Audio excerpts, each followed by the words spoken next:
Comment faire de la choucroute chez soi en quelques étapes.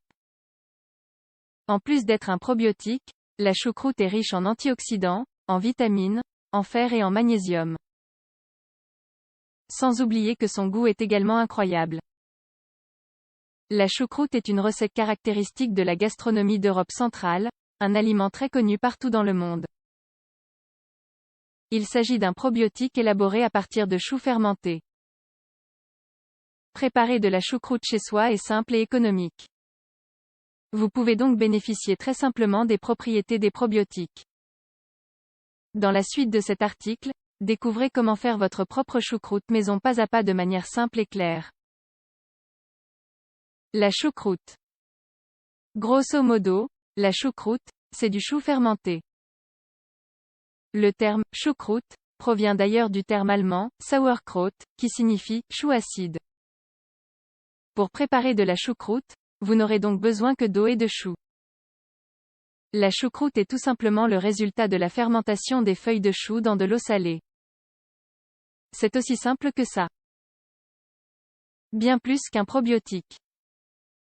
Comme nous le disions plus haut, la choucroute est un aliment qui possède des propriétés probiotiques.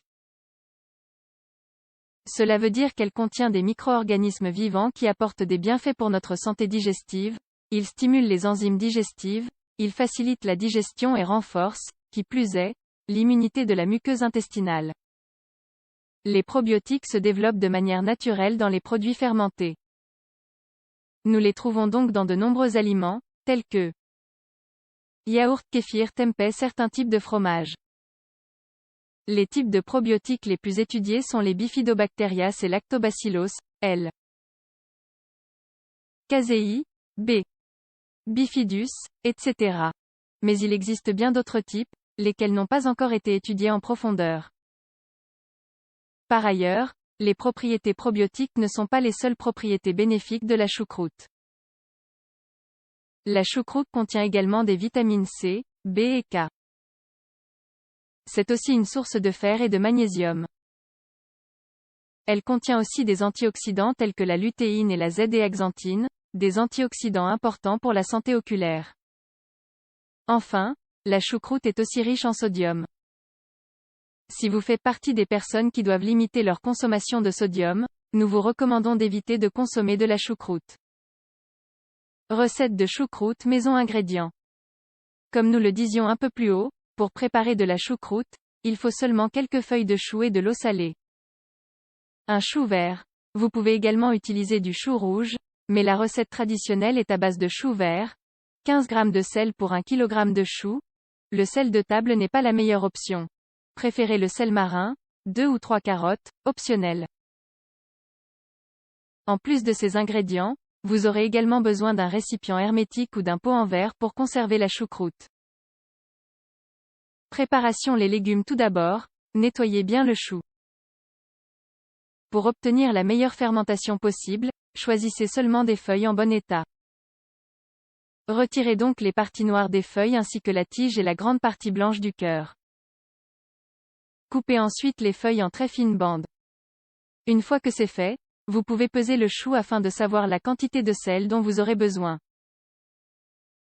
Si vous optez pour ajouter de la carotte, suivez le même processus, lavez les carottes, épluchez-les, coupez-les en fines bandes et mélangez-les avec les bandes de chou. Le sel et la saumure. Divisez ensuite la quantité de chou obtenue en plusieurs tas. Mettez un premier tas dans un bol et saupoudrez-le de sel. Ensuite, à l'aide d'un mortier ou de votre main, écrasez avec force ou massez vigoureusement le chou pendant quelques minutes. L'objectif est de faire en sorte qu'un peu de jus de chou s'accumule dans le fond du récipient. Ce jus ou cette saumure réalisera la fermentation postérieure. Faites la même chose avec tous les autres tas, saupoudrez chaque tas de sel et massez-le vigoureusement. Conservation dans un pot. Introduisez ensuite le mélange dans un pot en verre. Faites en sorte de tout bien comprimer afin qu'il n'y ait pas d'air dans le pot. À ce stade, vous devez avoir suffisamment de jus ou de saumure pour recouvrir le chou dans le pot. Si ce n'est pas le cas, vous pouvez incorporer dans le jus 3 cuillères à soupe de sel par litre d'eau avant de recouvrir le chou dans le pot. Ne remplissez pas complètement le pot, remplissez-le jusqu'au col. Il ne vous reste plus qu'à bien fermer le pot et à laisser la préparation fermenter à température ambiante dans un endroit sombre pendant 2 à 4 semaines. Facile, n'est-ce pas? Au bout de quelques semaines, la choucroute pourra enfin être dégustée.